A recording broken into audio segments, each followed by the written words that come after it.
Over a decade ago, Fiat made their glorious return back to America with the cheeky little 500, and for 2024, they're finally ready to introduce an all-new second generation. I'm here at the 2023 Consumer Electronics Show, and this right here is the 2024 500e. Let's take a first look.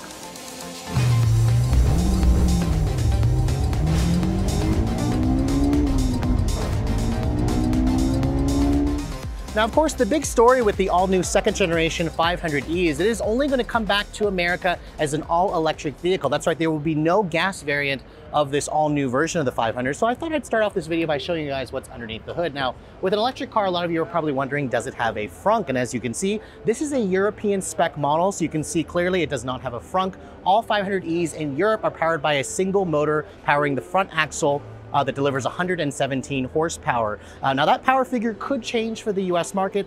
It is assisted, of course, or it gets its power from a 32 kilowatt hour lithium ion battery pack. And this vehicle, according to the WLTP scale, can do around 199 miles on a full charge. And I suspect in the US, when the EPA eventually retests this vehicle, it'll probably drop down to around 150 miles. Remember, the WLTP rating scale is a lot more optimistic versus the US scale. It all goes out through a 1-speed reduction gear transmission. We expect it to do 0 to 60 in around the 8-second mark, which is pretty similar to the gas-powered previous generation. However, Fiat did introduce an Abarth version of this car in Europe, but we haven't got confirmation yet that that will be coming for the US market. But let's go ahead and close up the hood because I want to talk about the styling of the 500e. You can see this is my first time kind of seeing this car in person, in the flesh. This is the European spec model in this rose gold color. I have to say, it really stands out in a very cutesy way, a very modern way as well. I love what Fiat has done here. You've got the massive 500 badge here, front and center. There's no more grille because remember, this is all electric.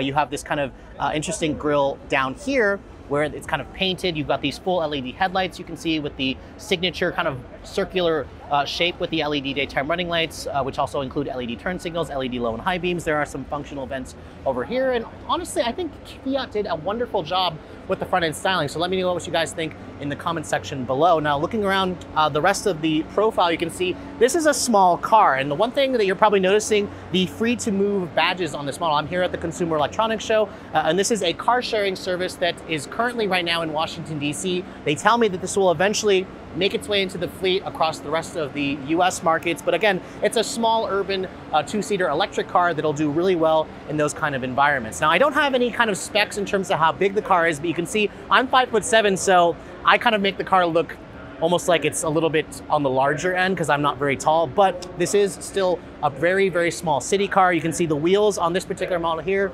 They have multiple spokes with a black finish. I believe this is actually a 16-inch wheel.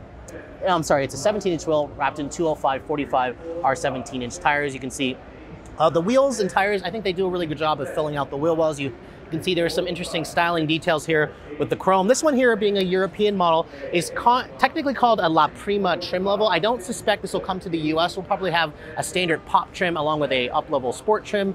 You can see there's also a panoramic glass roof that'll open up. Fiat should also offer a convertible version eventually. They have it in Europe, but they don't technically have it here. They haven't announced that for the States just yet. The charge port door you can see is back here. Like I said earlier, this is a European spec model, but it does come with DC fast charging. I suspect this car can most likely accept up to 50 kilowatts, if I'm not mistaken. I'll have to double check that. That's the European specs that I'm checking out. I also want to point out one cool thing.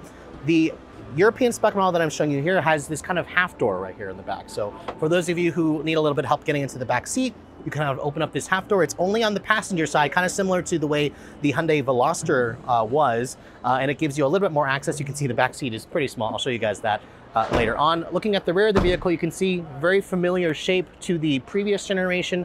I think Fiat did a really great job of just keeping the heritage and the familiarity.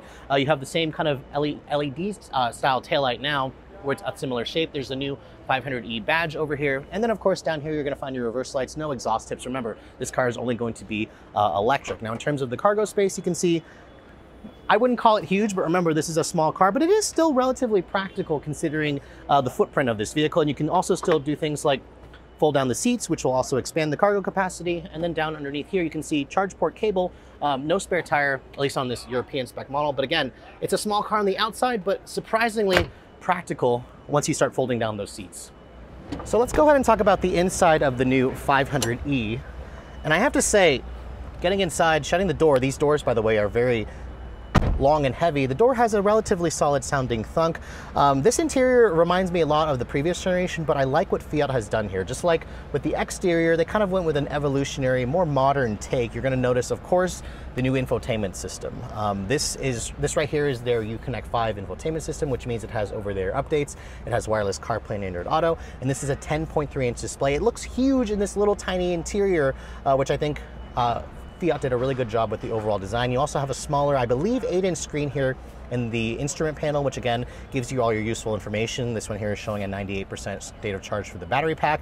The steering wheel I also really like. It's got a flat bottom design. I love the two-tone look with all of the typical buttons and controls. This car also has a lot of the Stellantis' latest driver assistance tech. And then in terms of the interior materials, this is supposed to be a more affordable car, so I'm not expecting luxury car interiors. This is a European spec. You can see hard touch plastic on the door panel here, hard touch over here. There's this kind of interesting, almost like basket weave carbon fiber look texture on the dash with some silver painted plastic. There's a wireless phone charging pad over here, along with single zone automatic climate control. You have your 1-speed reduction gear transmission here, where it's a push button style. And then on this European spec model, you can see the wheel itself has a tilt and telescoping arrangement. And then the window controls, they feel a little bit chitsy, to be honest. So I'm wondering if they're gonna make any adjustments to that for the US market. One thing that's interesting, I'm noticing the door handles outside are electronic, which means to get out, you just push this button over here that actually will open up the door on both sides of the door, which is nice. Above me, you can see there's plenty of headroom, especially for somebody that's a little bit taller. I'm 5'7", and I feel like the interior is super cavernous. There's also this kind of sunshade here that you can close and retract. There also is a convertible version in Europe, but we haven't got confirmation in the US. Over here on the center stack, you can see there is a somewhat small center console area. Obviously, I wasn't expecting it to be too large, but there's a little bit more storage over here. You have 2 USB charging ports there, a C and an A. There's a cup holder there, and then you can see here your drive mode selector is here, along with a volume switch, along with your electronic parking brake. And then there's this cool little pass-through here for, you know, if you want to put like your purse there or some other items.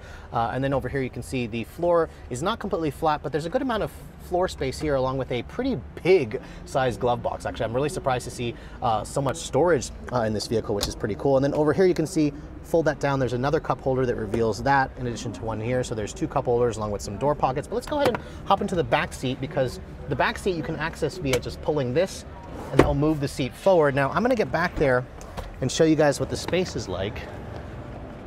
Now over here on the driver's side, you can see you can get back here as well, but I don't have any final specs yet. But let's go ahead and show you guys what that space is like. Now, okay, so sitting back here, you can see my hair is just barely grazing the roof, but surprisingly, it's actually not as hateful as I thought it was going to be. It's surprisingly decent in terms of room.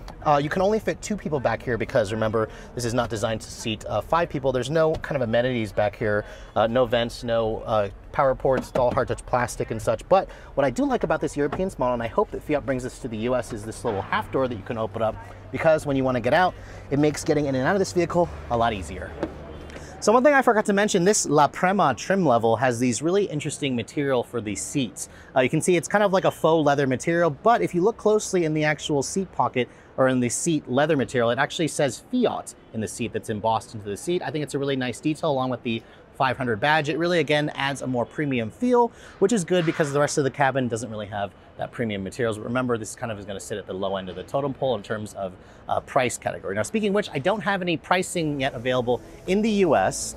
The previous generation was starting at under $20,000. Obviously, we haven't seen the 500 in the US since 2019, and this being the electric version, I'm going to suspect it's probably going to come in under $30,000. We also don't know where it will be produced. I'm going to assume it'll be Italy, so it's probably not going to qualify for the $7,500 federal tax credit, but we will know a little bit more about this car in late 2023 at the LA Auto Show, because that is when Fiat is going to finally introduce the US spec version of the 2024 500e. But for Redline Reviews here at the 2023 Consumer Electronics Show, I'm Sophian Bay.